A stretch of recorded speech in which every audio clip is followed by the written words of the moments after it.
conversatorio pues que organizamos tanto desde el Centro de Pensamiento Global como desde el Grupo de Reflexión sobre Integración y Desarrollo en América Latina y Europa, GRIDALE.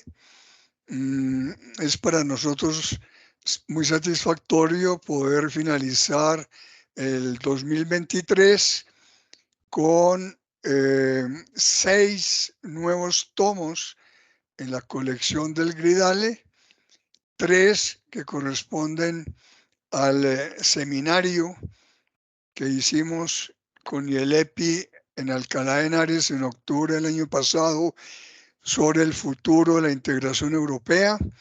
Ya salió el tomo 13 y para fin de año tendremos el 14 y el 15, o sea que tendremos 3 tomos del 2023.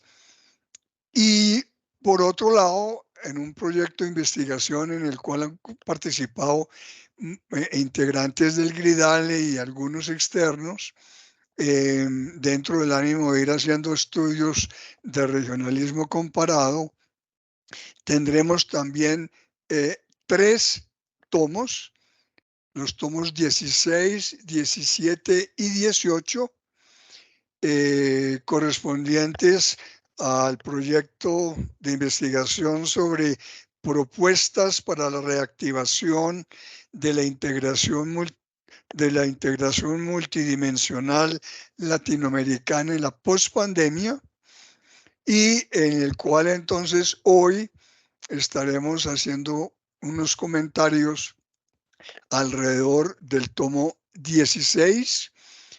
Igualmente los tomos 17 y 18 quedarán publicados este año y saldrán entonces en el tiempo que queda para finalizarlo. Repito, con eso entonces pasaremos de 12 a 18 libros publicados en la colección del GRIDALE.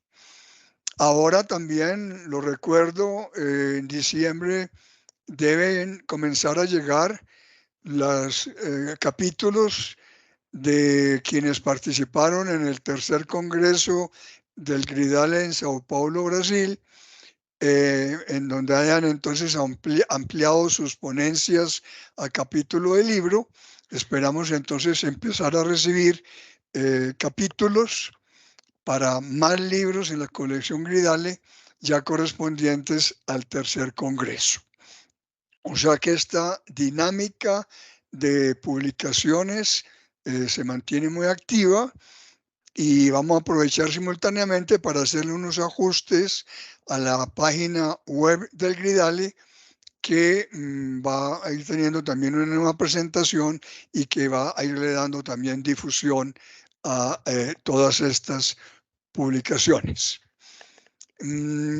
Para el tomo 16, pues la presentación y manejo de la reunión la vamos a hacer de manera conjunta con el profesor Alberto José Hurtado Briceño, puesto que somos los coeditores del tomo 16.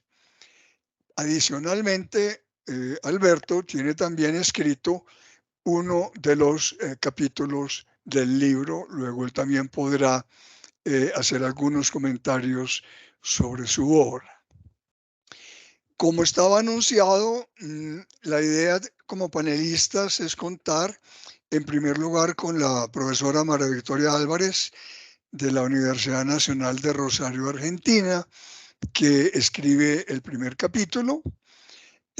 Para el segundo capítulo teníamos a Rodrigo Albuja del Ecuador. Lamentablemente a las personas les atraviesan a veces determinadas citas inaplazables, y eso le ha pasado a él. Le pusieron hoy en la mañana una cita de la cual no puede prescindir. Entonces él va a hacer su grabación por aparte, y más adelante que editemos esto incorporaremos también el comentario de Rodrigo Albuja. Y contaremos con Carlos Alberto Chávez de la Universidad de Santo Tomás en Colombia, que junto con Noemí Mellado de la Universidad Nacional de La Plata de Argentina y con Catherine Ortiz, integrante del CEPEC y del GRIDALE, elaboraron el 5º capítulo.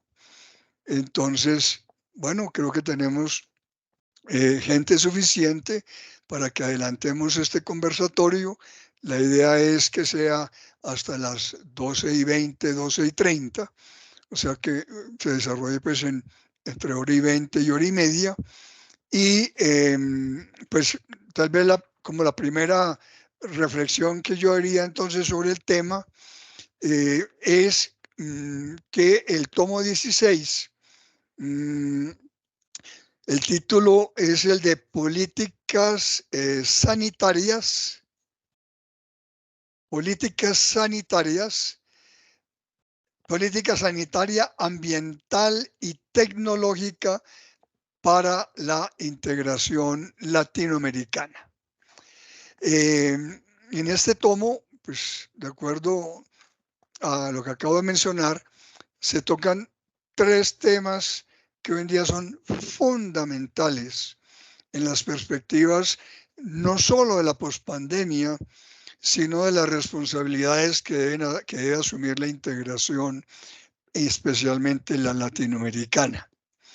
Lo de salud o lo de política sanitaria, puesto que es claro ya que los efectos pospandemia van a tener efectos en América Latina en particular de manera prolongada, al menos durante toda esta década.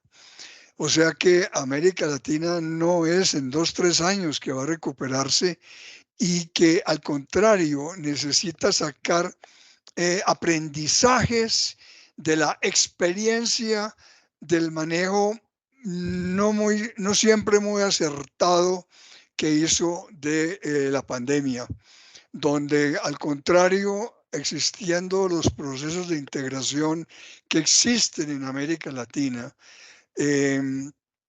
los países, los gobiernos latinoamericanos, dentro de esa tendencia intergubernamental hiperpresidencialista, dejan de acudir a los propios procesos en los que sus países pertenecen, donde mediante una política pública sanitaria podrían lograrse en realidad muchos mejores resultados afrontando, por ejemplo, una pandemia.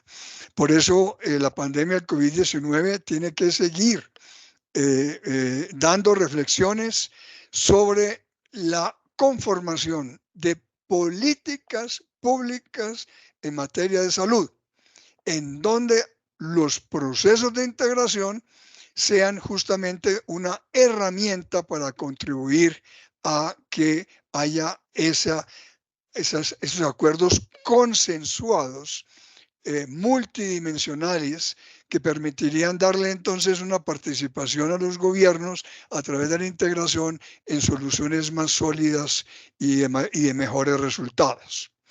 El tema ambiental, pues creo que sobra relevar cualquier importancia del mismo.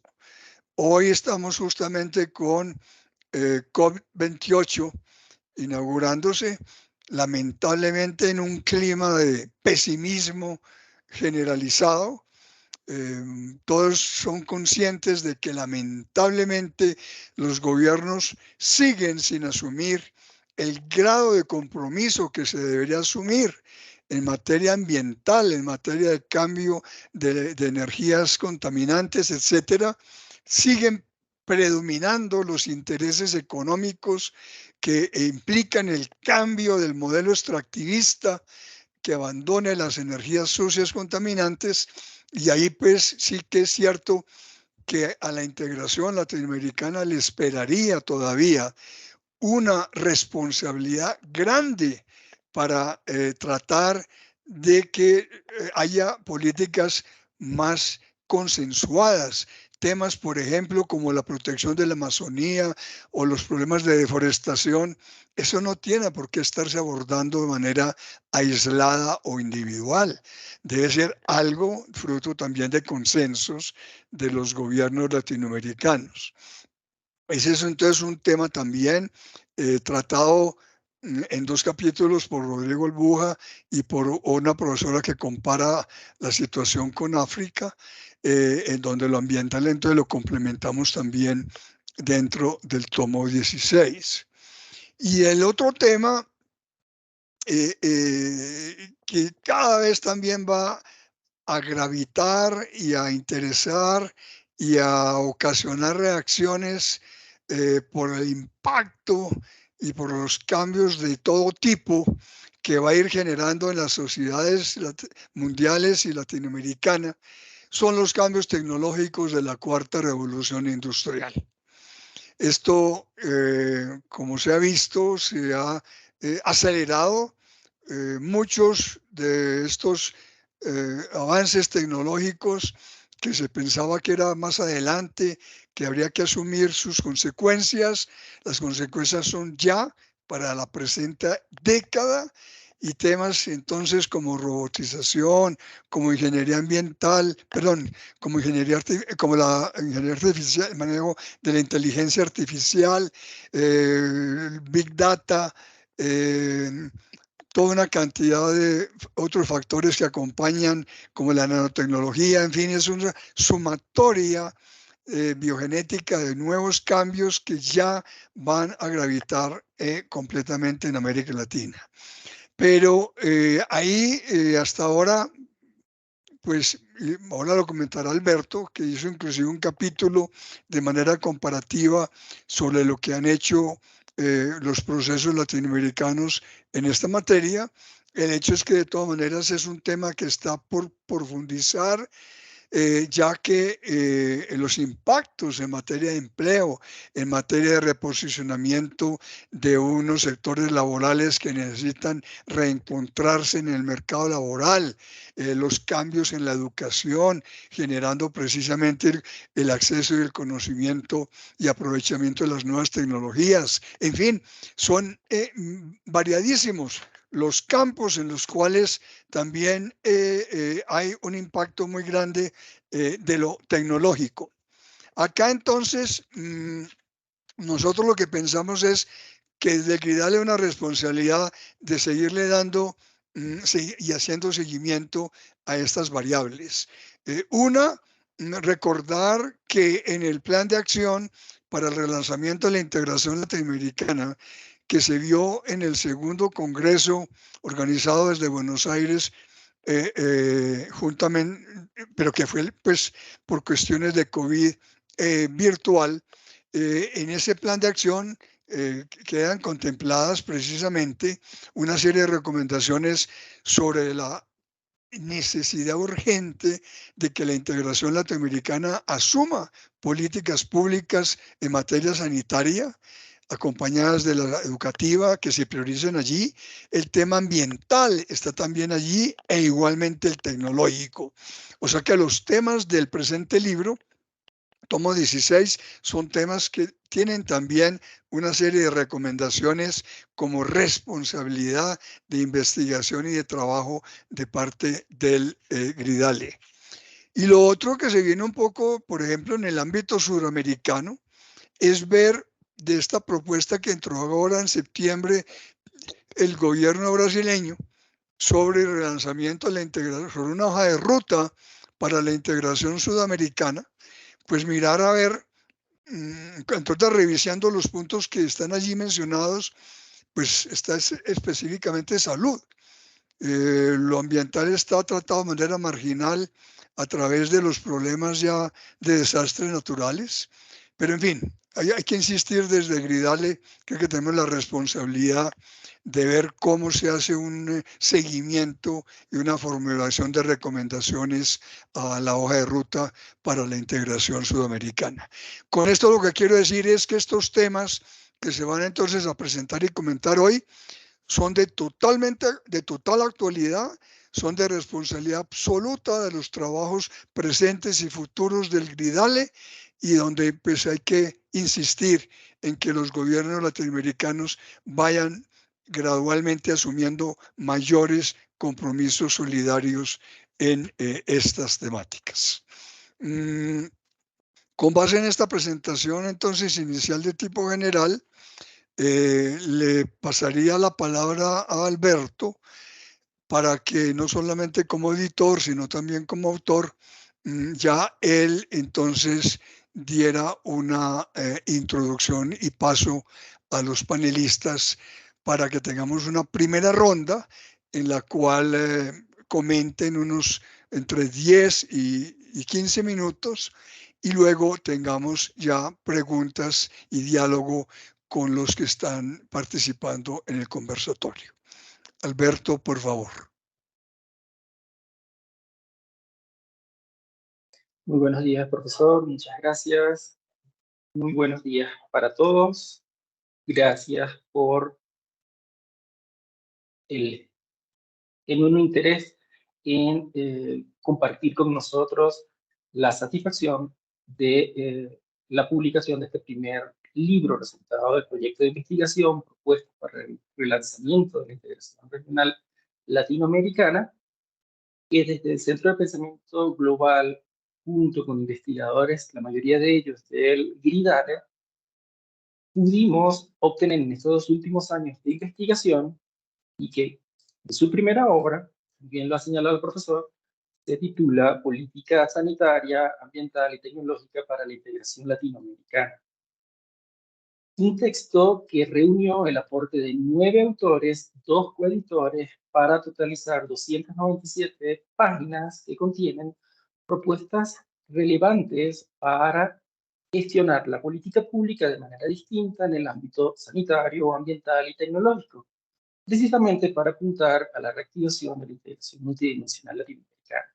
Este libro que hoy estamos presentando es el tomo 16 de la colección Vidale, que se sustentó en el marco teórico del regionalismo comparado, que precisamente nos permitió abordar los temas de la integración regional desde la amplitud que las teorías, experiencias y resultados empíricos de la integración regional en América Latina, Asia, África y Europa nos permiten.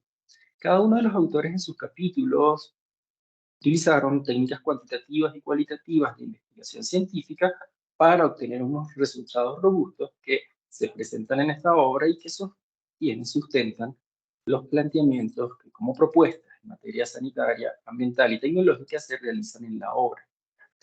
Cuando hablamos del tomo 16 de la colección Vidale,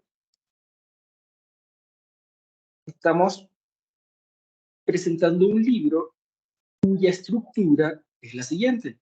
Parte de una introducción muy sucinta que contiene las bases teóricas y conceptuales que explicaron esta investigación.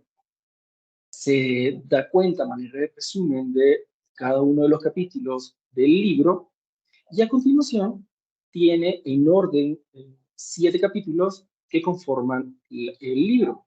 En el primer capítulo, titulado El regionalismo y la gestión de la pandemia de COVID-19 y la pospandemia, una visión comparada entre América Latina y el Caribe y la Unión Europea, a cargo de la doctora María Victoria Álvarez, de la Universidad Nacional de Rosario en Argentina, condensa esa comparación de la experiencia en la gestión de la política sanitaria durante la pandemia y los retos para la pospandemia, tanto en los procesos de integración latinoamericanos como en la Unión Europea. El segundo capítulo del libro, titulado La construcción de la viabilidad de la integración latinoamericana en torno a la problemática ambiental y el cambio climático, el profesor Edgar señaló, cargo del doctor Rodrigo Albuja Chávez, del Centro de Investigaciones, Evaluación y Prospectiva en Quito, Ecuador, quien se excusa por no estar compartiendo con nosotros en esta mañana por razones ajenas a su voluntad, da una primera introducción a los retos que el cambio climático le representa a los procesos de integración latinoamericanos y cómo desde otras regiones del mundo se está abordando esa problemática. En el capítulo 3, titulado La transición energética en el marco de la desintegración energética regional, estudio de casos seleccionados de América del Sur y África subsahariana en el siglo XXI, la doctora María Noel Dusor, de la Universidad Nacional de Rosario, Argentina, hace un análisis comparativo de la transición energética y los esfuerzos en América del Sur y en África subsahariana, sus procesos de integración se están realizando para avanzar en la dirección de la transición energética necesaria en medio del agravamiento de los problemas provocados por el cambio climático. El capítulo 4 de este libro se titula El Foro de Cooperación Este de Asia, América Latina y la Identidad del Pacífico, un enfoque interregional de la crisis climática, a cargo del doctor Tae-ok Lee, de la Universidad de Estudios Extranjeros de Busan, en Busan, Corea del Sur, nos presenta desde la visión del este de Asia los retos y compromisos que deben asumir los acuerdos de integración para replantear desde un enfoque interregional la gestión de la crisis climática que padece el planeta. A continuación, en el capítulo 5, titulado La integración regional tecnológica como desafío postpandémico, las tecnologías digitales y la construcción de un mercado común digital, a cargo de los doctores Noemí Mellado, Caterina Ortiz Morales, Carlos Chávez García, de la Universidad Nacional de La Plata, la Universidad de Santo Tomás y la Universidad Cooperativa de Colombia, respectivamente, se encargan de dilucidar el grado de impacto de la brecha tecnológica tanto en los países de la Unión Europea como en los países latinoamericanos para hacer sus propuestas de política tecnológica que en el marco de los acuerdos regionales de integración se pueden potenciar para avanzar hacia un mercado común digital. En el capítulo 6 de esta obra, titulada Evidencia de la Organización Digital Financiera Emergente en la Integración Financiera Digital de ASEAN y la Alianza del Pacífico, la doctora Saxi Serpa de Hurtado, de la Universidad de los Andes en Venezuela, esquematiza el impacto que las nuevas tecnologías incorporadas a las finanzas internacionales están teniendo en el avance y la consolidación de organizaciones digitales financieras, tanto en la ASEAN como en la Alianza del Pacífico. Finalmente, el libro cierra con el séptimo capítulo, titulado Avances del marco normativo para la tecnología en los procesos de integración latinoamericano, a cargo de quien les habla, y finalmente se presenta una sección de epílogos que condensan las propuestas de política sanitaria, ambiental y tecnológica presentadas en cada uno de los capítulos, junto con la correspondiente sección de sobre los autores, resúmenes y actos. La obra así planteada nos permite, más allá de la invitación a revisar el texto, a conocer las propuestas que cada uno de los autores sugiere como política pública es indispensable para cambiar la manera como se están dirigiendo los acuerdos de integración y se puede construir esa necesaria integración regional multidimensional en América Latina, nos facilita destacar la responsabilidad individual y colectiva que todos tenemos para llevar a cabo las acciones de políticas públicas consideradas en esta obra, y en particular cómo podemos hacerlas llegar e incorporar como partícipes de este esfuerzo a los procesos de integración latinoamericana, por un lado. Y por otro lado, también nos da la oportunidad de resaltar la necesidad de desarrollar mayores lazos entre académicos de distintos continentes para que la integración tenga como referentes tanto analistas como análisis de cualquier parte del planeta. A todos ustedes, muchas gracias por el interés genuino de conocer los resultados de nuestra más reciente investigación. De igual manera, sirve este espacio para extender el agradecimiento a todo el equipo de ediciones de la Universidad Cooperativa de Colombia, en la cabeza de Julián Pacheco, Daniel Urquijo, Camilo Moncada, Andrés Felipe Andrade y Claudia Carolina Caicedo, por el esfuerzo que han realizado desde sus responsabilidades para consolidar esta colección Gridale, la más importante en materia de integración regional en América Latina. A todos, la invitación es a leer el libro y estamos, como autores y autores, a su disposición para el intercambio de ideas y opiniones acerca de lo acá plasmado. Muchas gracias. Una oportunidad de este orden de presentación. Adelante, profesor Edgar. Bien, entonces, con base en esto iniciamos ya la intervención de los panelistas. Adelante, María Victoria, la escuchamos. Bueno, muchísimas gracias. Buenas tardes desde la calurosa Rosario, creo que estamos en 34 grados en este momento. Así que, bueno, en primer lugar, quiero agradecer al profesor Edgar Vieira Posada y al profesor Alberto José Hurtado Briceño por haberme invitado a participar de este proyecto, que ahora tiene como uno de sus resultados este libro. Como bien comentó Alberto José, el título de mi capítulo es El regionalismo, la gestión de la pandemia de COVID-19 y la pospandemia, una visión comparada entre América Latina y el Caribe y la Unión Europea. Voy a tratar de ser lo más breve posible, creo que tomaré unos 15 minutos. Obviamente, bueno, a partir del 2020, como todos sabemos, el COVID se convirtió en un problema global de salud pública de dimensiones descomunales, y esta pandemia, entre otras cosas, fue también una prueba de fuego para los proyectos regionales. La región de América Latina y el Caribe vio emerger la pandemia en un momento de agravamiento de brechas estructurales, polarización ideológica y fuerte descontento social. En el ámbito del regionalismo, como sabemos, América Latina y el Caribe incluye una variedad de organizaciones, y en este sentido lo pensé para mi capítulo de una manera muy amplia, es decir, miré tanto las organizaciones de cooperación como las de integración, y todas ellas variaron mucho en su capacidad de respuesta, teniendo en cuenta que algunos de estos esquemas como UNASUR ya se encontraban desmantelados completamente al momento en que la pandemia descendió en la región.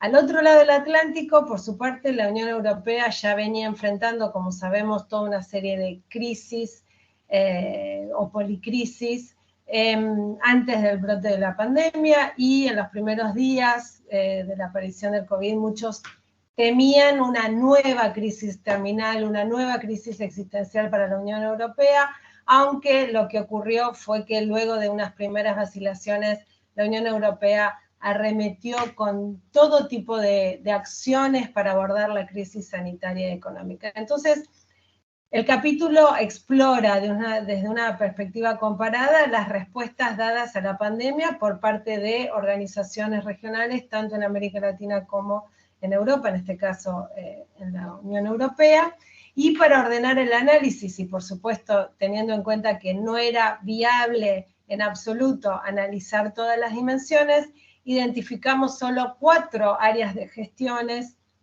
para realizar este examen, ¿no? Esta evaluación. Finalmente, también involucramos o incluimos algunas estrategias que emergieron con el propósito de hacer frente al contexto de pospandemia, porque bueno, esto ya fue un capítulo que escribí en la segunda parte del 2022, por lo tanto, ya la pandemia en ese momento empezaba a menguar, y lo importante, me parece a mí, más allá de una cuestión descriptiva, es que este análisis comparado permitió extraer algunas lecciones y en realidad conllevaba el propósito último de sugerir modestamente propuestas de acción para el regionalismo latinoamericano. Entonces, lo más brevemente posible les comento las 4 áreas o las 4 dimensiones que identifiqué para realizar este estudio. En primer lugar, las organizaciones regionales pueden desempeñar un papel crucial al actuar o al servir como puente entre el nivel internacional y el nacional, es decir, para actuar como intermediarios entre estos dos niveles.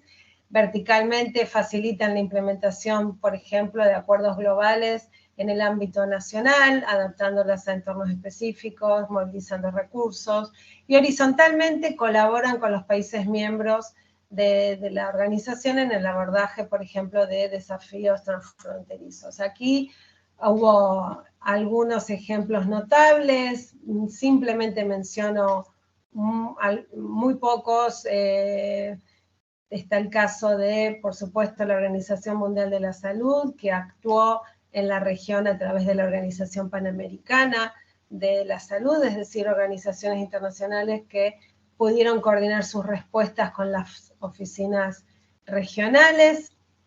O también podemos pensar en esta dimensión, en los organismos regionales, desarrollando posiciones conjuntas en foros internacionales, negociar cuestiones claves, Ejemplos notables de esto es, por ejemplo, el COVAX, ¿no? La Iniciativa Mundial para asegurar el acceso justo y equitativo a las vacunas contra el COVID. También otro ejemplo interesante, mucho menos conocido, la alianza de la CELAC con la CEPAL y la FAO para complementar estrategias nacionales en el combate a la desigualdad y la pobreza alimentaria en contexto de pandemia. Otra dimensión que identificamos fue la puesta en común de recursos para la producción y adquisición de medicamentos y suministros. Aquí se destaca en el contexto centroamericano el mecanismo de negociación conjunta del COMISCA, del Consejo de Ministros de Salud de Centroamérica, que era un mecanismo vigente ya desde el 2009, no aparece con la pandemia de COVID-19, sino que ya llevaba varios años en funcionamiento, para aprovechar las economías de escala en la adquisición de medicamentos e insumos médicos, y este realmente demostró ser una herramienta estratégica generando ahorros significativos. La CELAC inclusive tuvo algunos grupos trabajando en el fortalecimiento de estos mecanismos para la compra internacional conjunta de vacunas, sobre todo en el marco del plan de autosuficiencia sanitaria para América Latina que concibió la CEPAL. A pesar de estos esfuerzos, las organizaciones regionales de América Latina enfrentaron grandes desafíos en comparación con la Unión Europea y otros países de altos ingresos en sus negociaciones con los proveedores farmacéuticos, y por supuesto no podemos dejar de hablar de la contraparte europea. Aquí lo que vimos en un principio fue ver a países como Alemania, Francia, Italia y Países Bajos formando alianzas para la vacuna, para negociar colectivamente con los fabricantes, con los productores, iniciativa que luego toma la Comisión Europea y termina negociando en representación de los Estados miembros contratos preparatorios y reservando dosis para las candidatas más prometedoras, ¿no? La denominada estrategia de vacunas de la Unión Europea. Siguiendo con nuestro análisis, la tercera dimensión tenía que ver con facilitar la movilización transfronteriza de bienes y personas, y en este sentido la pandemia mostró claramente la falta de preparación de los países, especialmente en términos de suministros y equipos médicos, y el cierre de fronteras por el confinamiento complicó aún más la situación, dejando a ciudadanos varados y limitando el comercio. Así que en este sentido las organizaciones regionales podían desempeñar un papel crucial en la facilitación de la movilización de las cadenas de suministro, el transporte de insumos médicos críticos, y ejemplos de estas iniciativas incluyen alguna normativa adoptada por Mercosur, por ejemplo, para facilitar el movimiento de bienes esenciales, o el plan de trabajo frente al COVID de la Alianza del Pacífico, también para facilitar el intercambio de información y destrabar el flujo comercial de insumos críticos. Cabe decir, de todas maneras, que estas medidas no fueron suficientes, no tuvieron un impacto significativo en la coordinación de las acciones de los países en esas subregiones, ¿no? En realidad, lo ideal hubiera sido lograr coordinar el cierre de fronteras y coordinar las medidas de cuarentena. En el ámbito europeo, la respuesta inicial de los Estados miembros a la pandemia, y esto hay que decirlo, reveló cierta falta de solidaridad. Encontramos en las primeras semanas medidas unilaterales, restricciones a la libre circulación, prohibiciones de exportación de material médico. Sin embargo, de nuevo, aparece la Comisión Europea interviniendo con acciones como la restricción de exportación de vacunas y la suspensión temporal de derechos de aduana, de IVA, etcétera, todas medidas para garantizar el suministro de equipos médicos. En fin, la cuarta dimensión tiene que ver con la coordinación de acciones con donantes y socios externos, y aquí de nuevo tenemos que hablar de las organizaciones regionales. Hay que recordar que en el caso latinoamericano, por ejemplo, la dependencia de donantes externos es muy elevada en organizaciones como la SICA, el Sistema de Integración Centroamericano, que implica el 70% del presupuesto, y en CARICOM el 52% de su presupuesto. Aquí tenemos que resaltar el rol de actores como la Organización Mundial de la Salud, la Organización Panamericana de la Salud, el Banco del Caribe, el Banco Centroamericano, de Integración Económica, etc.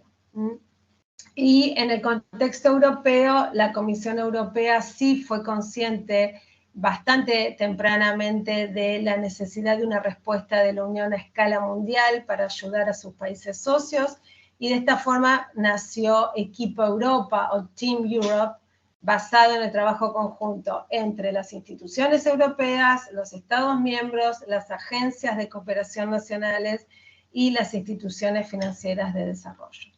Ya para ir concluyendo, más allá de estas 4 dimensiones, me interesaba, como yo les comentaba, mirar un poco si había habido algún tipo de acción para enfrentar el contexto de post-pandemia, ¿no? Y aquí lo que vemos es que, de nuevo, tenemos que hablar del proceso de integración centroamericano, que no solamente destacó por su eficacia en el manejo de la crisis, sino que también implementó algún tipo de propuesta para la post-emergencia. De hecho, en noviembre del 2020 aprobó el Plan para la Recuperación, Reconstrucción Social y Resiliencia de Centroamérica y República Dominicana, pensando en el mediano y largo plazo con una perspectiva regional. Y por supuesto, en el ámbito de la Unión Europea, como todos conocemos, la Unión Europea llevando adelante un paso inédito, adoptó el instrumento Next Generation EU de 750.000 millones de euros, financiado mediante la emisión de bonos a largo plazo garantizados por el presupuesto de la Unión Europea. Dicho esto, ya para ir cerrando, algunas consideraciones finales, en todo caso, en términos de tal vez aprendizajes o lecciones, ¿no? Porque en primer lugar, creo que quedó claro con la pandemia que la institucionalidad o el grado de institucionalización de un organismo regional es un factor esencial que diferencia una gestión eficiente de una ineficaz. Eso por un lado. Por otro lado, en esquemas con un entramado institucional poco ambicioso en términos de cesión de competencias, pero con una elevada experiencia en términos funcionales o técnicos, como el caso del proceso de integración centroamericano o el caso del proceso de integración caribeño, aquí encontramos una respuesta rápida y efectiva. Y en tercer lugar, parecería existir una línea directa entre el buen manejo de la crisis sanitaria y la preocupación por la recuperación post-crisis y la preparación para futuras crisis, ¿no? Eso, de nuevo, tenemos que destacar a los países caribeños y a los países centroamericanos. En este sentido, entonces, para avanzar en el debate, me parece que es necesario desarrollar una mejor comprensión de los efectos que la falta de instituciones sólidas genera, que la falta de capacidades de gestión de crisis genera en el regionalismo de América Latina.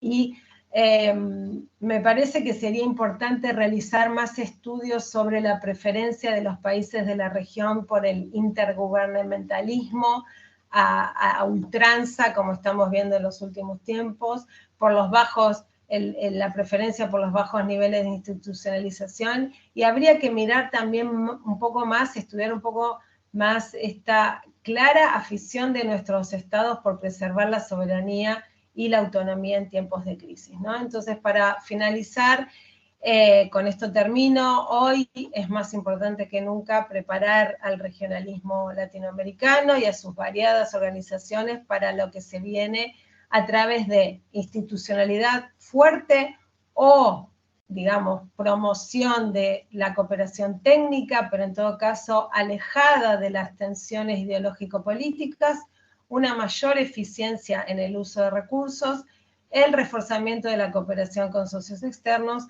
y el fortalecimiento de normas comunes. Muchas gracias. Muchas gracias, María Victoria. Espero que ahora haya entonces una serie de inquietudes y comentarios alrededor de lo que ella acaba de exponer y que pueden profundizar en el libro. Pero entonces hagamos primero es la ronda de panelistas y luego abrimos comentarios y preguntas. Le daría entonces ahora la palabra al profesor Carlos Alberto, que junto con Noemí Mellado y Catherine Ortiz elaboraron ya el capítulo sobre temas tecnológicos. Adelante, Carlos Alberto. Doctor Vieira, muchísimas gracias. Nuevamente, buenos días para todos. Así es, este capítulo fue en coautoría con la doctora Noemí Mellado y con Catherine Ortiz, a quienes aprecio mucho y siempre hemos estado, digamos, muy pendientes de trabajar estos temas de integración. Y para la elaboración de este capítulo trabajamos el tema de hacer un balance sobre cómo ha sido la evolución de las agendas tecnológicas, concretamente el tema de las tecnologías digitales disruptivas, sobre todo mirándolo como desafío pospandémico, que responde, digamos, al propósito central de esta obra colectiva. El propósito de este capítulo fue evaluar en primer lugar la brecha digital a nivel intrarregional, identificando qué se entiende por brecha digital, cuáles son los alcances, porque a veces, digamos, manejamos una mirada conceptual muy simple de brecha digital, y lo que planteamos en el capítulo es, en primer lugar, una contextualización, y esa sería la primera parte del capítulo, una contextualización sobre brechas digitales y cómo a su vez esas brechas digitales crecientes en el caso de América Latina se convierten en un claro obstáculo para desarrollar mercados regionales digitales, desarrollar nociones avanzadas de economía digital, que ha sido uno de los propósitos recientes de los diferentes mecanismos de integración, tales como Mercosur, Comunidad Andina, el caso del SICA y por supuesto la Alianza del Pacífico. La apuesta allí en esa primera parte del libro, del capítulo, perdón, entonces es entender, y allí, por ejemplo, la doctora Noemí Mellado desarrolla una parte estadística, identifica unos índices de acceso digital para ir, digamos, analizando la brecha desde lo global, lo regional y lo nacional, los diferentes niveles de análisis, y a renglón seguido establecer, digamos, dos grandes ámbitos de este fenómeno, la brecha digital. Por un lado, la brecha como acceso, esa será una primera forma de entender este fenómeno, la brecha digital. Cuando hablamos de la brecha como acceso, fundamentalmente indicadores de infraestructura, conectividad, que es uno de los rezagos de América Latina como región en lo general y en los mecanismos de integración desde lo particular, y que a su vez ha sido, digamos, uno de los focos, sobre todo en los últimos 6-7 años, ha sido uno de los focos, por lo menos, de acción en el caso de lanzamiento de políticas, coordinación y armonización de mecanismos regulatorios al respecto, haciendo el barrido, los diferentes acuerdos de integración. En sus últimas conferencias y cumbres han venido reiterando este tema. O sea, el tema de las agendas digitales y de combatir las brechas digitales se ha venido posicionando en los últimos años, y 2022 por acá, en el escenario pospandémico, cobran aún mayor vigencia. Entonces, decía que la brecha digital entendía primero como acceso, fundamentalmente indicadores de infraestructura, pero también como uso, que sería la segunda manera de leer este fenómeno de la brecha. Y cuando hablamos de la brecha digital como uso, estamos hablando de los problemas y de las carencias de habilidades digitales. Allí también hay un fuerte rezago a nivel de América Latina, comparándolo con otras regiones, y que lo cual se convierte en un desafío para el posicionamiento de estas agendas digitales y para que efectivamente los mecanismos de integración se conviertan en mecanismos eficientes para la regulación y el impulso de políticas públicas nacionales y regionales articuladas a combatir y a mitigar estas brechas. En esa primera parte del capítulo, entonces, establece una serie de escenarios de contextualización, cómo está la región en términos de brechas digitales, y de igual manera también hay un análisis muy interesante en términos de cómo ese modelo de expansión de negocio de las plataformas digitales, Amazon, Google, Facebook, va, digamos, se convierte en un fuerte desafío para los países en desarrollo, como los latinoamericanos, según lo señala el informe de economía digital de la UNTAD de 2019, cómo se convierte esa expansión de ese modelo de negocio en un desafío para los países latinos que se convierten en meros proveedores de datos. Y aquí hay un problema serio, y es que las agendas digitales que se vienen pensando en la región no están apuntando a una sociedad del conocimiento, sino a una sociedad de la información. Y este es otro concepto clave que trabajamos en el capítulo, porque aunque parecieran en el ámbito popular sinónimos, no lo son. Y hay una diferencia conceptual, una frontera conceptual muy importante. Cuando hablamos de sociedad de la información, estamos ubicándonos en el intercambio de información, en el acceso a innovaciones tecnológicas, por ejemplo, acceso a apps, ¿cierto? Pero versus sociedad del conocimiento, la sociedad del conocimiento implica, más allá del intercambio de información, apropiación crítica de esa información para generar valor. La sociedad del conocimiento entonces es la que está en la base del desarrollo, la nueva competitividad de, lo plantea el capítulo en la segunda parte, el caso de la Unión Europea, el caso de regiones del sureste asiático, y allí hay una falencia fuerte para pensarnos, llamémoslo así, un regionalismo latinoamericano tecnológico. Cómo damos ese salto de la sociedad de la información, que es a lo que le viene apostando la región, versus el desafío a futuro para la región de América Latina, pasar de sociedad de información a sociedad del conocimiento. Y esa primera parte del capítulo entonces cierra con este tipo de análisis, un dato bastante ilustrativo que quiero resaltarlo, tomado del CAF del año 2021, los leo textualmente. El 32% de la población de América Latina, aproximadamente 245 millones de latinoamericanos, no cuentan con acceso a servicio de Internet. Eso es de la sociedad de la información, o sea que el desafío es doble. Por un lado, consolidar, superar esas brechas tecnológicas en términos de sociedad de la información, pero no solamente quedarnos allí, sino dar el salto tecnológico a sociedades del conocimiento. La segunda parte del capítulo apunta a un estudio de caso comparado. En este caso hicimos el ejercicio de analizar las divergencias y convergencias regulatorias entre la Unión Europea y la Alianza del Pacífico.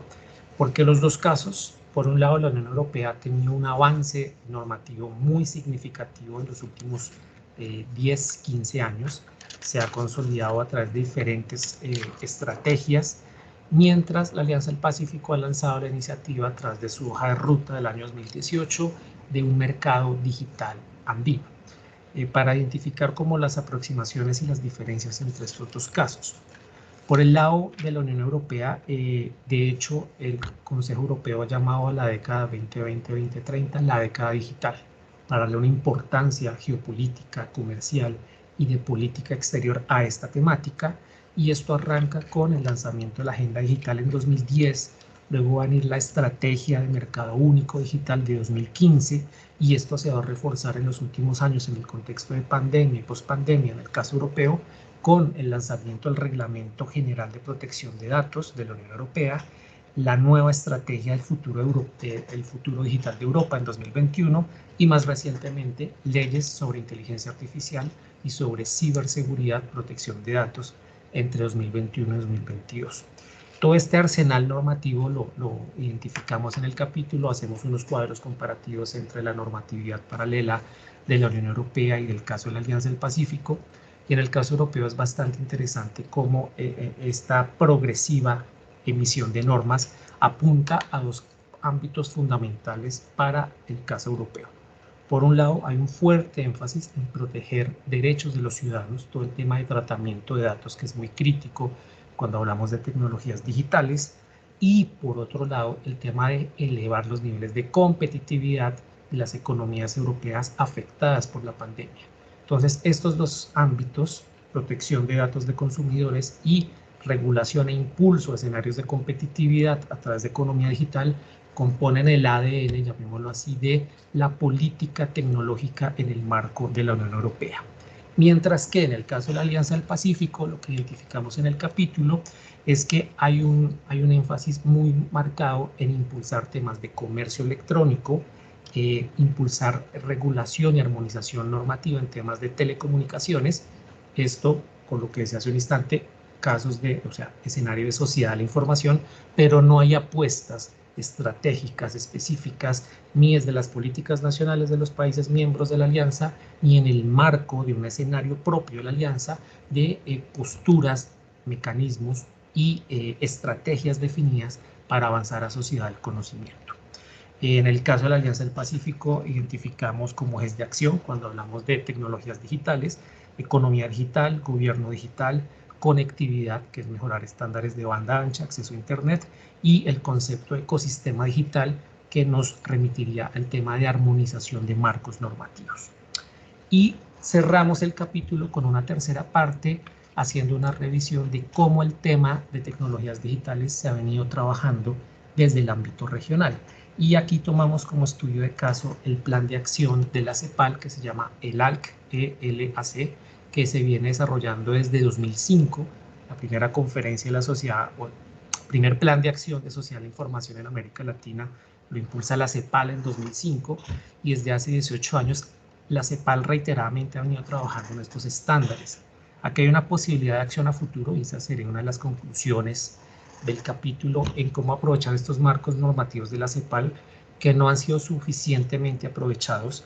La CEPAL ha venido trabajando en un concepto como gobernanza digital, que me parece muy interesante y que creo que es otro de los desafíos para pensarnos en un regionalismo tecnológico latinoamericano, que es uno de los propósitos del libro, cómo apropiar y aterrizar estas ideas de gobernanza digital, y también un paralelo sobre los desafíos de temáticas cubiertas, temáticas pendientes, tanto en la pospandemia como en la pospandemia, que ha venido trabajando la región, tomándolo ya en general los diferentes mecanismos de integración a manera de balance general. Infraestructura, educación digital y gobierno tecnológico son como los temas fuertes que ha venido trabajando la región, y seguimos ubicados en sociedad de la información.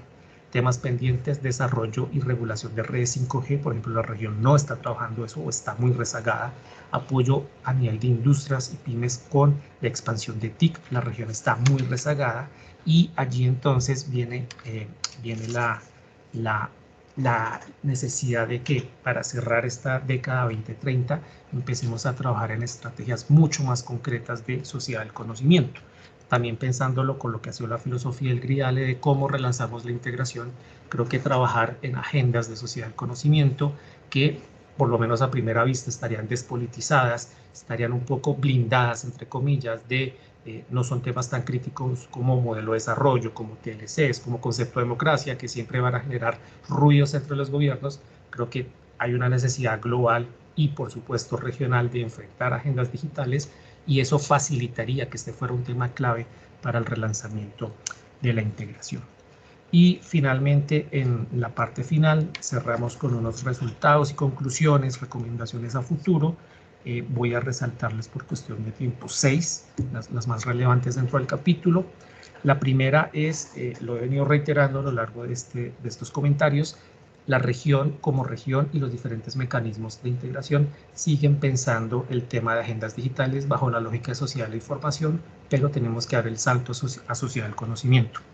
La segunda, sin duda, el caso europeo es mucho más avanzado en términos regulatorios, tanto en protección de datos para consumidores como en escenarios de competitividad comercial. América Latina viene trabajando parcialmente en protección de datos, pero estamos muy rezagados en el tema de competitividad, haciendo ese análisis comparado. Lo tercero, las convergencias y divergencias regulatorias sirven para identificar vacíos, aprender de experiencias positivas en el caso europeo y fortalecer escenarios de diálogo birregional, por ejemplo, con lo que fue la reciente cumbre Unión Europea-América Latina. Cuarto, las condiciones tecnológicas de la economía digital implican nuevos desarrollos de política pública desde lo nacional, pero respaldadas y articuladas necesariamente por mecanismos de coordinación regional, coordinación desde lo político normativo y desde el financiamiento. Y creo que allí está la oportunidad, pero también el desafío para los procesos de integración latinoamericanos. Y finalmente, la identificación de factores de riesgo y de oportunidad cuando hablamos del concepto de gobernanza digital. Como factores de riesgo, los desafíos legales en términos de los servicios transfronterizos, las amenazas a la ciberseguridad y el manejo de infraestructura crítica. Esos como factores de riesgo, pero como factores de oportunidad para jalonar este tema dentro de los procesos de integración, pues todo el tema de la integración transnacional de infraestructura, así como hablamos de interconexión de gasoductos, tenemos que hablar de interconexión de tecnología, infraestructura digital, la identificación de proyectos comunes, que en eso CAF y CEPAL han hecho un gran avance, identificar proyectos comunes transnacionales en términos de agendas digitales, desafíos comunes y compartidos. Entonces, el tema digital ya no es opcional, es indispensable para pensar en los procesos de integración en el corto y mediano plazo y, digamos, el capítulo termina concluyendo en hacer ese llamado para abordar de manera más urgente este tema del salto de sociedades de la información a sociedades del conocimiento. Muchas gracias. Muchas gracias, Carlos Alberto. Muy completos entonces los análisis que han presentado los panelistas. Preguntaría si del lado de Catherine, como complemento a este capítulo, o de Alberto, con el complemento de su capítulo, quisieran sobre lo tecnológico hacer algún comentario adicional. No. Abrimos entonces en este momento ya escuchar entonces reflexiones, opiniones, sugerencias, ideas complementarias a lo que se ha planteado por los panelistas. Recuerden que son 3 los temas y que si bien no tenemos lo ambiental, también si alguien quiere hacer alguna reflexión de lo ambiental, lo puede hacer. En la primera intervención de la profesora María Victoria, yo le agregaría que en estos días me enteré, porque personalmente inclusive andaba bastante frustrado de que teniendo la comunidad andina un instrumento institucional de tantos años como el convenio Hipólito Unanue, creado única y exclusivamente para trabajar los temas de salud, estuviera pasando pues sin mayor figuración. Sin embargo, recibí el informe de la nueva directora peruana que está manejando, que es un informe de labores del convenio Hipólito Unanue y realmente se está trabajando. Se trabajó en la pandemia, no en la parte inicial. Parece que los ministerios de salud estuvieron muy lentos en reaccionar al principio, pero luego, y sobre todo para la pospandemia, el convenio Hipólito Unanue de la CAN, también ya como proceso subregional, va a estar adelantando acciones en esa materia. Le voy a mandar a la profesora María Victoria ese informe y lo voy a subir también a la página, lo vamos a subir también a la página del Gridale, porque pues vale la pena que este tipo de informaciones adicionales vayamos contando con ellas. En esa parte de la primera intervención, yo insistiría muchísimo en que este tema es un tema que tenemos que buscar que los gobiernos lo trabajen de manera consensuada. Es evidente que es de manera consensuada que se logra mucho más éxito, mucho mejores resultados y mayores economías. Y esta no es la primera pandemia. Esto no va a ser como ahora, que fue después de 100 años, que volvimos a tener pandemia. Se nos van a venir varias pandemias. La resistencia hoy en día, por ejemplo, que ya se está dando por parte de los distintos gérmenes bacteriológicos a las vacunas, va a generar ya unas complicaciones a futuro supremamente graves. La convivencia del ser humano ya en cohabitación con toda clase de especies animales, en fin, hay toda una serie de elementos que ya hoy, más un mundo interdependiente, intercomunicado, con el desplazamiento permanente del ser humano por todo el planeta, llevando también cualquier problema sanitario que aparezca, hay que lograr políticas públicas en materia de salud pública. Entonces aquí invito también a los que se inscribieron y están participando en este conversatorio a el que tenga alguna reflexión y aporte para que por favor lo haga.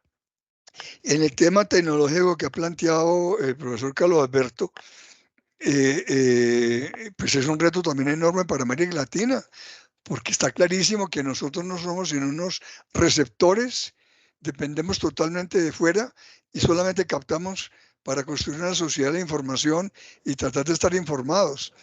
Pero eso sí es muy pobre realmente como propósitos de futuro. América Latina, como se ha dicho, tiene que intentar construir también y ser partícipe de una sociedad del conocimiento. Y eso se hace es aunando voluntades y trabajos también, en este caso en materia tecnológica. No es de manera aislada que el gobierno latinoamericano van a poder hacer algo al respecto. Entonces tiene que manejarse también de manera totalmente solidaria y aceptar recursos como Europa. Ya tiene su agenda digital como una prioridad absoluta. En materia de salud, Europa se dio cuenta que también le faltaba más instrumentos comunitarios para manejarlo de salud, porque hasta ese momento los gobiernos europeos habían querido trabajar muy en solitario. Ya aceptaron que es importante el trabajo consensuado. Bueno, que América Latina, por Dios, reaccione también entonces en estos temas. Y si alguien quiere opinar sobre el tema ambiental, adelante.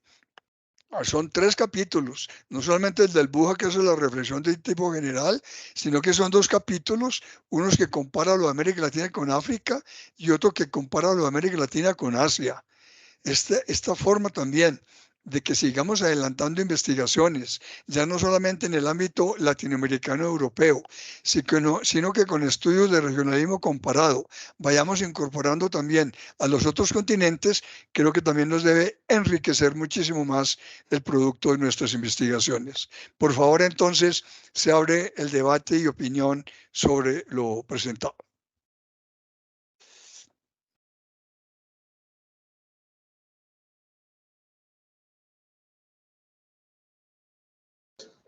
Adelante, ¿quién quiere intervenir? ¿Quién abre debate? ¿Quién comenta? Adelante, profesor Roberto. Roberto. ¿Qué tal? ¿Cómo andan? Ahí voy a prender la cámara.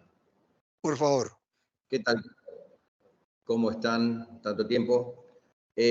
Simplemente una pequeña opinión personal en base a lo que comentaba muy bien Edgar y que por ahí toca transversalmente a todos los temas que estuvimos escuchando muy bien presentados.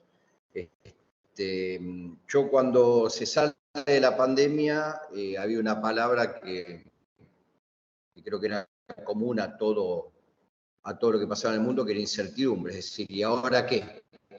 ¿Ahora cómo salimos? ¿Ahora cómo seguimos?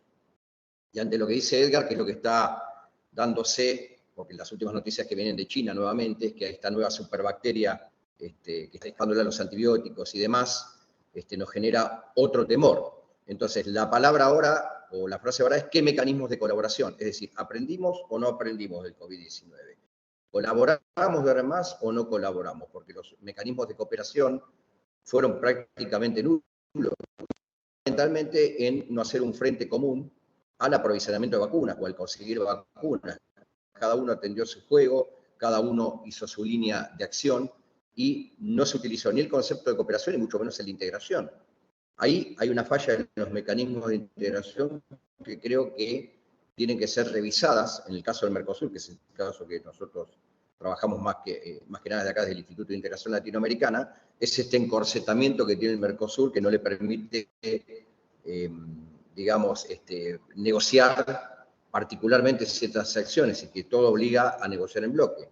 Bueno, desde ese punto de vista y profundizando en los otros temas, es que merecemos revisar más esquemas de cooperación, además de los esquemas de integración. Si no salimos con un esquema de cooperación mínimo, las situaciones de integración, las situaciones de convergencia, se van a ver amenazadas. La existencia de los bloques se van a ver amenazados. Es decir, la conclusión es que la pandemia del COVID-19 tiene que haber servido de experiencia. Ya la palabra incertidumbre no la tenemos que tener más. Ahora tenemos que tener experiencia en la cooperación, experiencia hacia el futuro, experiencia hacia lo multilateral. Es decir, actuar en manera coordinada y conjunta. Si no, el escenario va a ser muy difícil. Y lo último, excuso a la doctora Noemí Mellado, que no pudo presentarse porque estaba con un problemita de salud, así que bueno, simplemente ese comentario. Gracias por el espacio, un saludo cordial a todos que los estoy viendo, Alberto, Carlos, María Victoria y Edgar, un placer verlos, aunque sea virtualmente. Muchas gracias, Roberto, muy amable. Sigue abierto a los comentarios. ¿Quién más desea aportar algo, alguna idea, algún comentario, alguna reflexión?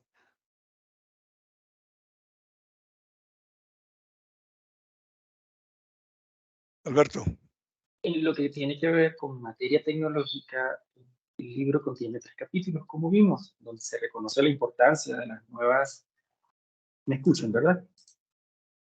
Sí, sí, La escuchamos. importancia de las nuevas tecnologías y la transformación del planeta, como muy bien lo presentó el profesor Carlos, pero también se identifica la utilidad de la tecnología para facilitar los movimientos internacionales de fondos y reducir la volatilidad financiera internacional desde la experiencia asiática, a cargo de la profesora Serpa, y queda muy claro la necesidad de que la región incremente esfuerzos desde la provisión de bienes y servicios que permitan el acceso de la mayor parte de la población posible de nuestra región a la Internet y a la educación digital, a la alfabetización en temas digitales, incorporación de actividades propias de la economía digital en el devenir de la sociedad de América Latina, en eso que llamamos transformación digital de las economías latinoamericanas, la creación de un solo entorno de tecnología digital, la promoción del desarrollo de ecosistemas digitales integrando las aplicaciones dirigidas a la interconexión de los mercados de capitales.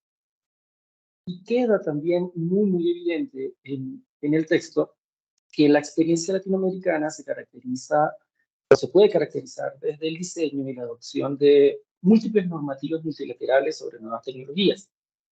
Desde la segunda mitad del siglo XX se iniciaron los esfuerzos en este sentido, pasando además en acciones públicas destinando ingentes recursos al desarrollo de planes de acción para la consolidación de una agenda digital nacional regional en principio, pero también se ha reconocido en América Latina la tecnología como instrumento de desarrollo sostenible más a finales de los 90 e inicio del presente siglo, y en la actualidad se sigue promoviendo el desarrollo de un ecosistema digital regional, siendo la combinación de esfuerzos nacionales y multilaterales la estrategia que se ha empleado en América Latina para facilitar el desarrollo y el acceso a nuevas tecnologías por parte de la población de nuestra región. Pero también queda claro en el texto que los casos resultados en términos de desarrollo, que era lo que le preocupaba al profesor Edgar, la asimilación, que era lo que le preocupaba al profesor Carlos, y la adaptación de nuevas tecnologías, necesariamente nos obligan a proponer formas alternativas de potenciar la transformación digital de nuestras economías. Por un lado, el texto sugiere como propuestas retomar los acuerdos educativos y científicos que garanticen la formación de la población y la construcción de un marco institucional capaz de facilitar las actividades científicas y tecnológicas en cada uno de nuestros países. Por otro lado, evaluar los resultados obtenidos en la implementación de planes nacionales de ciencia y tecnología, permitir el intercambio fácil y casi con tiempo real de la información asociada con esos resultados, así como la puesta en práctica de las rutas digitales regionales. Y finalmente, se sugiere dentro del texto incrementar espacios de cooperación inter y extrarregional en materia de ciencia y tecnología que consoliden los esfuerzos latinoamericanos por avanzar hacia la necesaria transformación digital de nuestros países. Y en relación con el tema medioambiental, al que hacía también referencia el profesor Edgar, lamentablemente hoy los profesores que abordan el tema en el libro, por razones ajenas a su voluntad, no nos pudieron acompañar. En el texto también se sugiere que América Latina y sus procesos de integración tienen un desafío en el tema medioambiental por lo álgido de este, pero también lo amplio de la temática correspondiente a el significado del medio ambiente. El significado del medio ambiente dentro de los modelos de desarrollo latinoamericanos y cómo se puede fijar una posición distinta al respecto de lo que está viviendo América Latina en la actualidad. En ese orden, en los capítulos del libro se trata del tema medioambiental y de los problemas devenidos por el cambio climático, se sugiere, por un lado, avanzar en planes regionales de inserción en los programas de cooperación internacional, donde los países latinoamericanos tienen acogida, pueden participar, pero además promover la incorporación de la sociedad civil en la institucionalidad regional latinoamericana responsable de gestionar el cambio climático, que son precisamente las personas de las ciudades y poblaciones costeras de América Latina, la de los páramos, la de las selvas amazónicas que están viviendo la transformación de su entorno como consecuencia de los efectos climáticos. Por otra parte, teniendo en cuenta la comparación o la experiencia en la gestión del cambio climático en la integración regional africana y sudamericana, también se destaca en el texto la necesidad de cumplir los compromisos que los países de América Latina suscribieron en el marco del Acuerdo de París sobre el cambio climático. Desde ese enfoque se propone avanzar en una mayor integración energética regional que facilite la transición energética de América Latina como ámbito necesario. Se requiere a su vez consensos políticos y normas claras, jurídicamente vinculantes, y sus gobernantes puedan cumplir en materia, sensibilizar a la población acerca de los beneficios que implican los cambios hacia un modelo de crecimiento sostenible, reconocer la importancia de los recursos naturales con que cuenta la región, que puedan terminar generando energía sin impacto ambiental. Y por supuesto, en concordancia con lo que la profesora María Victoria y el profesor Carlos señalaban en sus muy interesantes presentaciones, se sugiere ampliar la institucionalidad de la integración sudamericana para precisamente incorporar la temática como prioridad del cambio climático. Finalmente, así, tomando como referencia la experiencia asiática en la gestión del cambio climático en sus acuerdos de integración, se da cuenta de la importancia de la gobernanza interregional en un aspecto clave como es la gestión del cambio climático. Desde ese punto de vista, se sugiere avanzar en la conformación de fondos regionales para mitigar los efectos de la crisis climática que vive el mundo, construir una identidad regional colectiva que priorice la protección del medio ambiente y facilitar la concientización de la población en problemas relacionados con el clima, como forma de solución local a un problema mundial como lo es el cambio climático. Muchas gracias, profesor Edgar. Adelante. Muchas gracias, Alberto, por estos puntos adicionales sobre la parte climática. Le daría la palabra ahora entonces a la profesora María Victoria. Sí, gracias, profesor. Quería hacer un comentario y aprovechar esta instancia para hacer un anuncio publicitario. El comentario tiene que ver con lo que venía diciendo Roberto desde La Plata. Yo, además de la palabra incertidumbre, añadiría otra, que es urgencia. Lo que ya pasó fue la urgencia. Entonces, la gran duda que yo tengo es si en esa urgencia, en ese momento tan crítico, no pudimos, sobre todo los sudamericanos, ¿no? Eso me quedó claro del análisis que hice, los sudamericanos no pudimos consensuar ni siquiera el cierre o la apertura de fronteras, ni hablar la compra colectiva de medicamentos, etc. Digo, ¿qué podría esperar uno en un momento donde ya la urgencia ha pasado?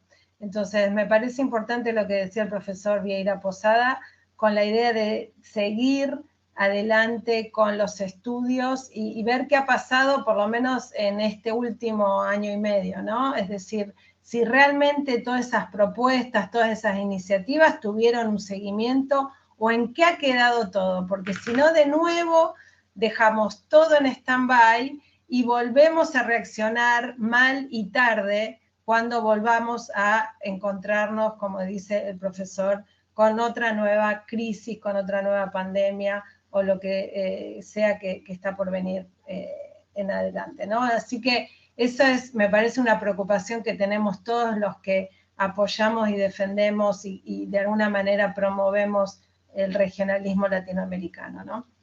Y el anuncio publicitario tiene que ver con que justamente este jueves, en 2 días, he organizado en el marco de la cátedra Jean Monnet en la UNR una conferencia virtual sobre la transición digital y la agenda digital en América Latina y en la Unión Europea, y voy a contar con la participación de un experto de la CEPAL, conocido de todos, Sebastián Rovira, y con un experto de la delegación de la Unión Europea en Argentina, Pablo Iglesias Rumbo, así que creo que Catherine ya tenía la información y se las va a estar reenviando por email, así que los invito a quienes están interesados en esos temas para seguir discutiendo y aprendiendo también sobre esas cuestiones. Gracias. Muy bien, excelente, importantísimo también de seguir con toda clase de conversatorios y de debates de eso se trata. ¿Alguien más quiere hacer algún aporte, reflexión o comentario?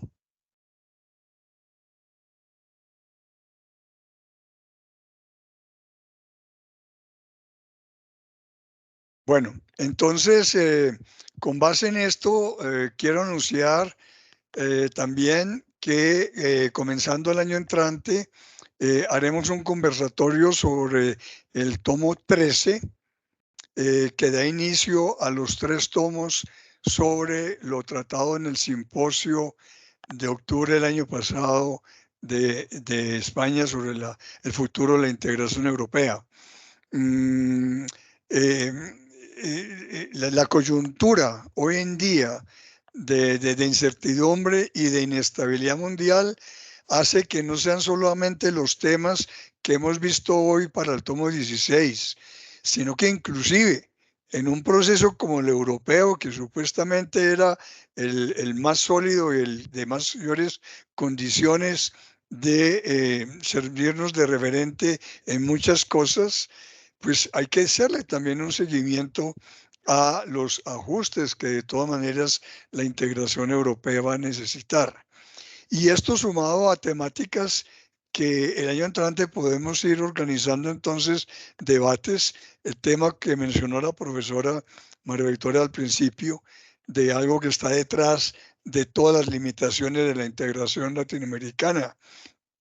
Y es ese exceso hiperpresidencialista y temor de ceder o perder soberanía y capacidad de decisión propia, cuando en la integración no se trata de perder la soberanía nacional, se trata sencillamente de que como proceso de integración, donde se están poniendo una serie de propósitos en común, acordados de manera consensuada, se pase a una gobernabilidad de soberanía compartida. Pero pues como cada presidente en su gobierno y no como políticas de Estado quiere estar cambiando completamente las cosas, pues eso es uno de los elementos sustantivos para que la integración latinoamericana no progrese. Entonces, ese tipo de temas deberá seguirse debatiendo. El año entrante, de todas maneras, tendremos también conversatorios para los otros 2 tomos de esta colección, de esta parte de la colección de Gridale que hemos visto entonces hoy sobre el proyecto de investigación liderado por el profesor Hurtado, y tendremos también presentación de los tomos 13, 14 y 15 referentes a el futuro de la integración europea y el aprovechamiento de algunos elementos por América Latina. Le agradezco muchísimo entonces a los panelistas, a los que también se inscribieron para hacerle un seguimiento a este conversatorio. De una vez, unas felices fiestas, un feliz año y nos estamos viendo. Buenas tardes. Gracias. Hasta luego. Saludos a todos.